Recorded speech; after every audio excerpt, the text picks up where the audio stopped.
मोर छत्तीसगढ़ महतारी की दुलरवा बेटता। मोर छत्तीसगढ़ महतारी की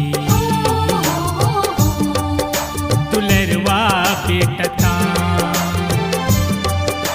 खांधे मनांगर हाथ तुतारी हो, खांधे मनांगर हाथ तुतारी, चटनी बासी खवैया ता। मोर छत्तीसगढ़ महतारी की दुलौरिन बेटिता।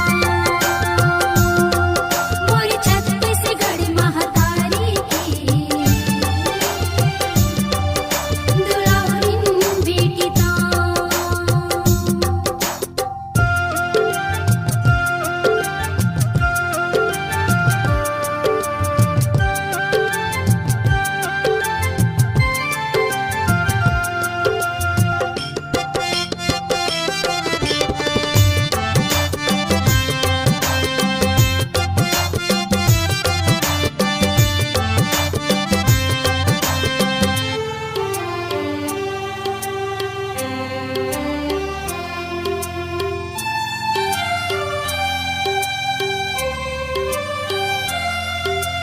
हरियर हरियर लुगर तोर दाई अचरक छै हमार राखे वो।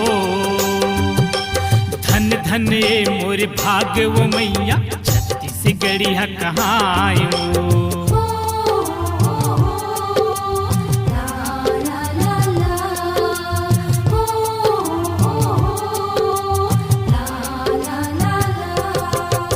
हरियर हरियर लुगर तोर दाई अचरक छै हमार राखे वो। धन धन ए मोर भाग वो मैया छत्तीसगढ़िया कहायो।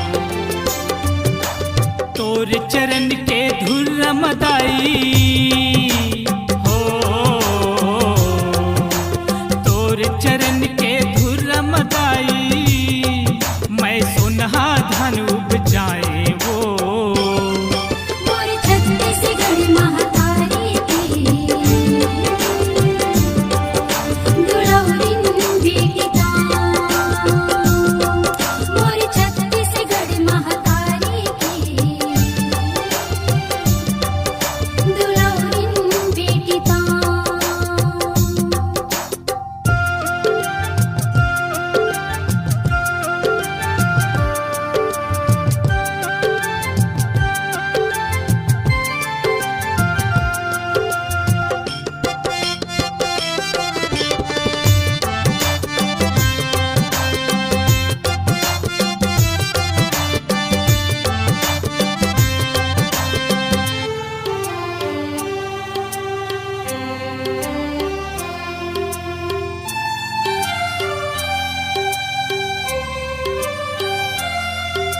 छत्तीसगढ़ चारों धाम है, ये भैया मगत ना ज्ञान है। देवी देवता विराज यहाँ जेकर महिमा अपरंपार है।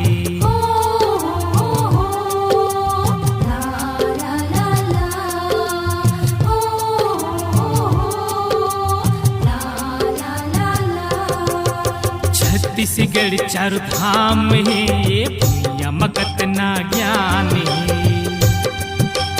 देवी देवता विराज यहाँ जेकर महिमा अपरंपार है।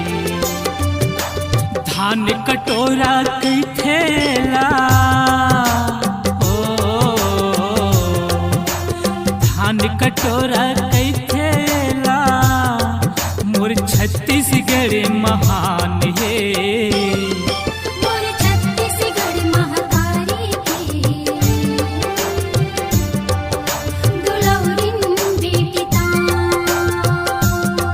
मोर छत्तीसगढ़ महतारी की दुलौरिन बेटिता।